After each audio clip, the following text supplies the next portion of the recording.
Humigit kumulang sa 200 mga magsasaka na mula sa iba't ibang munisipalidad sa lalawigan ng Benguet ang tumanggap ng tulong pinansyal o ayuda partikular sa mga farmers na naapektuhan ng iba't ibang kalamidad na tumama sa rehiyon ng Cordillera.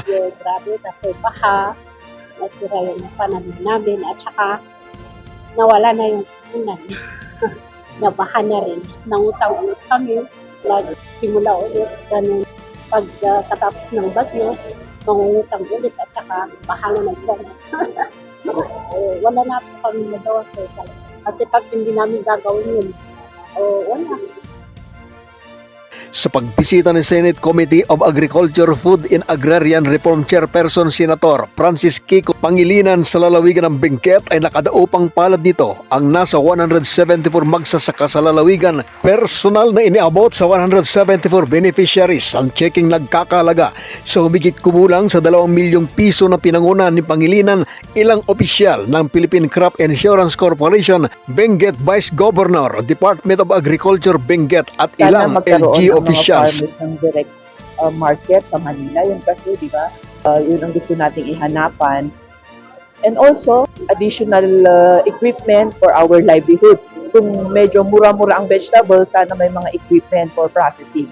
Kasi kung minsan dumadaing sila sa pag may bagsak ang presyo, pero bakit sa Manila, ginto naman ang presyo ng mga vegetables. Yun sana. If they could find a way na sila mismo ang magdadala doon at lower cost sana.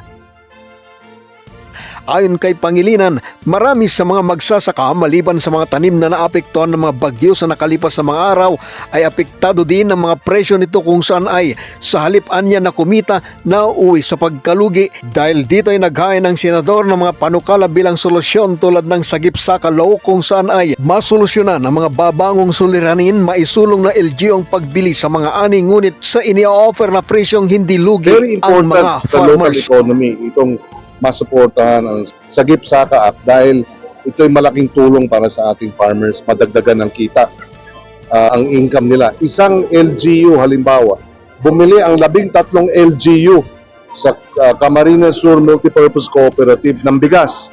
Ang benta nila the year before, 7 million. Pero nung bumili ang 13 LGU sa kanila direkta, walang public bidding, 62 million.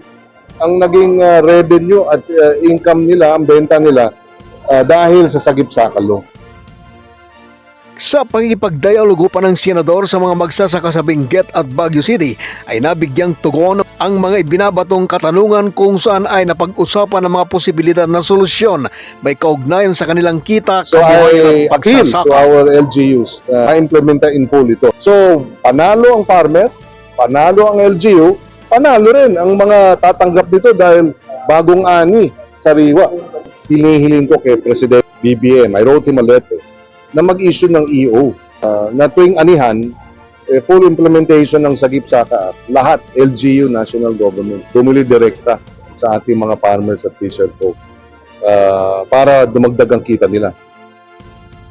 Samantala, napagkalooban din ng mga school supplies at pabaon ang kabuuang 2,800 mga mag-aaral sa Benguet kung saan ay nagpaabot ng pasasalamat ang mga mag-aaral at guro partikular sa Pugis Elementary School, Tawang, Lubas, Una, Latrinidad, nagpapasalamat tayo kay Benguet. Senator Kiko Pangilinan at bumisita dito sa ating bayan. Magkakaroon ng distribution ng school supplies dito po sa Pugis Elementary School. Meron pa pong 2 paaralan dito po sa ating bayan kung saan magdi-distribute din po. Sila pong lahat ay 2,864. Mula sa lalawigan ng Benguet, kasama si Grace Espino, Freddy Rolyoda para sa mata ng Agila, Northern Luzon, matatag, matapang, matapat.